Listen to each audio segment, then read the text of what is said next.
Hi, this is Sean with Your Work, Your Success. I want you to be successful with money. Money is a tool, just like a hammer, or a pickup truck, or a computer. And like any tool, if you can understand it, you can control it. If you can understand your money, you can control it and be successful with it. This works whether you have $5,000 coming in a year, or $50,000, or $1 million. We all play by the same rules. In episode 6, I taught you that you get to decide how you spend your time. The same applies to your money. You get to decide how you spend your own money. Yes, I know, we don't get to decide how much we're going to pay in taxes or what the price of gas is, but we all play by those rules. I was speaking to a guy a while ago, and he said, you know what? The only way to get wealthy is to either inherit it or steal it. So many people think that, but it is absolutely wrong. Do you want to know the secrets of the rich? Here it is. There are no secrets. People who become wealthy follow some very simple principles, and you can do the same thing. There was a study done a few years ago of 10,000 American millionaires. And they found out some pretty interesting things. First, they're not all doctors and lawyers. One of the highest represented groups was school teachers. And about 90%, so 9 out of every 10 American millionaires, are first generation rich. They started with nothing and they made their own money. They generated their own wealth. How did they do it? They lived on less than they made, and they invested their money wisely over time. And how did most of them have the money to invest? They stayed out of debt. They avoided it, or when they were in debt, they got themselves out of debt. Debt is what I want to teach you about today.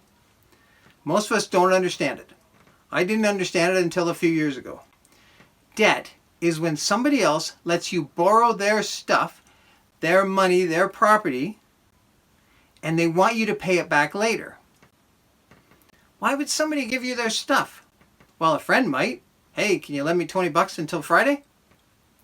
But why would a business like a bank lend you their stuff, lend you their money? Why would a bank give you their money to use for a while? Is it because they like you and they want to help you out? Or is there some other reason? A bank, or a payday lender, or a car dealer lets you borrow their property, their money, because that's the product they want to sell you. What? Debt is a product? Yes. Okay, how does that work? Debt is how they make their money. They give you some money now, and you give them more money later. Let's say I'm a bank. If I give you $100 today at 10% interest, and you pay me back in a month, then you're giving me $100 plus 10% of $100, or $110 total. I just made $10. I haven't sold you any other product. I haven't given you any other service. I made $10 by letting you use my $100 for a month. My product is debt. You paid the bank $10 over and above the original $100. There must be some reason you paid the bank that $10. If you went to a restaurant and gave them $10, you would expect to walk out with food. You pay the restaurant $10 for their product, in this case, food. You pay the bank or the car dealer more than they lend you in exchange for their product, in this case, debt. Okay, that was a lot of numbers. Let's look at it a little differently, maybe make it a little more clear. You live in a town that doesn't use money. It's all barter system. You grow tomatoes in your greenhouse all year long, and you get a new harvest at the end of every month. You had to get some new equipment this month, so things are a bit tight, and you're down to only 10 tomatoes left. but it's all right. You've only got one more meal to pay for. You want to have steak for supper, so you go to the butcher shop. With me so far? Okay. You walk into the butcher shop. I would like 4 ribeyes, please, for me and my family. Okay, that'll be 100 tomatoes. I only have 10 tomatoes. So the butcher says, I'll make you a deal.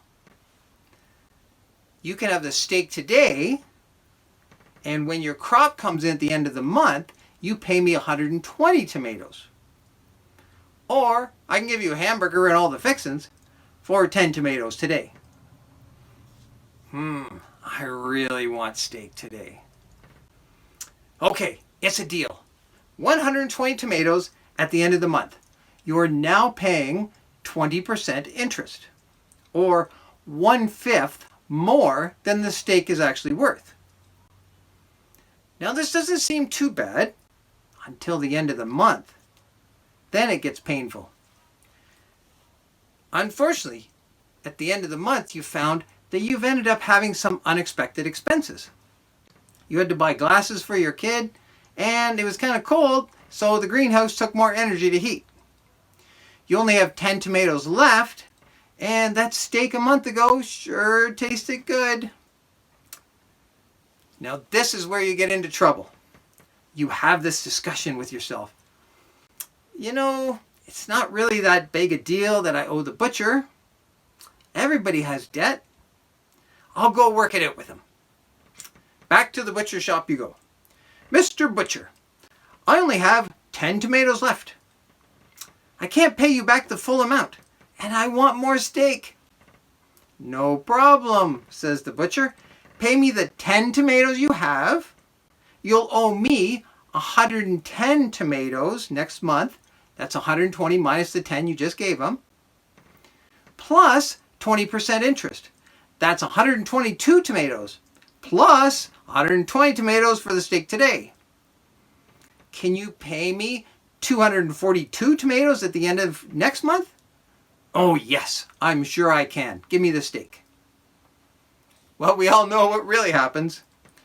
Something always comes up. You don't plan for your money, you don't decide how to spend it, and you end up owing more and more each month until you never get steak, and even hamburger is hard to come by. And that's how that credit card that was supposed to be just for emergencies now rules your life. Is there a better way? Yes, absolutely. You can learn to understand money. Like I said, if you can understand it, you can control it. I'm going to send you to somebody else to learn this because he's a lot better at teaching it than I am. This is Dave Ramsey. He has a fascinating story. He screwed up with debt, went bankrupt, then decided to learn about money. He and his wife dug themselves out of the hole they got themselves in, and he's been teaching others how to do it for almost 30 years. He's got some great tools that you can use for free, and he can show you things, not only how to pay off your debt, but things like how to buy a car without ever having a car loan, how to save for your mortgage, how to send your kids to college, how to build up some wealth, how to be really generous, things like that. This is your assignment. Go to the links I have in the description. Watch some of his stuff. There's Dave Ramsey and some of the people that work with him. Think about it and decide if you're willing to get control over your own money. Stop buying debt. It's a horrible product. Dave Ramsey's techniques are really easy to understand. Now they do take discipline and a lot of hard work. But if you stayed with me so far in this channel, and if you really want to be successful, you've got what it takes. You can control your money. You can succeed with it. This is your work, your success.